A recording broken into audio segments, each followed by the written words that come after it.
प्रशांत किशोर की बात होती है, एक तीसरे विकल्प की बात होती है, तो ये तीनों ही दल एक हो जाते हैं।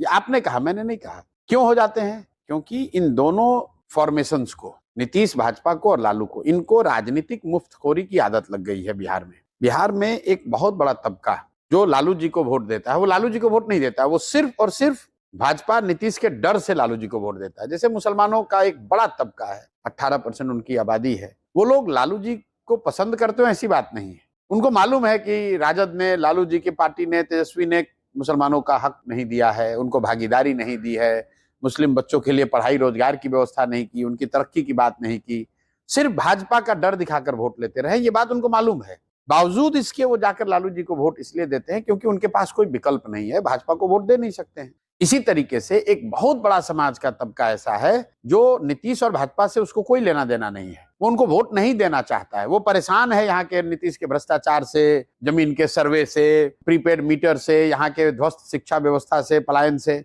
लेकिन फिर भी आप कहते हैं क्यों नीतीश को भाजपा को वोट देता है? क्योंकि जैसे मुसलमान भाजपा से डरता है, वैसे ही समाज का एक बड़ा वर्ग लालू जी के जंगल राज से डरता है। तो सब कुछ जानने समझने के बाद भी जब चुनाव आता है, कहता है भैया कुछ भी हो, लालू का जंगल राज लौटना नहीं चाहिए। उसी तरह मुसलमान कहता है भैया कुछ भी हो जाए, भाजपा नहीं आना चाहिए। इसी वजह से इन दलों की आदत हो गई मुफ्तखोरी की। काम करें ना करें, लालू का डर दिखा के भाजपा नीतीश वोट लेंगे और भाजपा का डर दिखा के लालू वोट लेंगे। अब इनकी चिंता है कि अगर जनता के पास कोई तीसरा विकल्प मिल जाए तो दोनों की खटिया खड़ी हो जाएगी।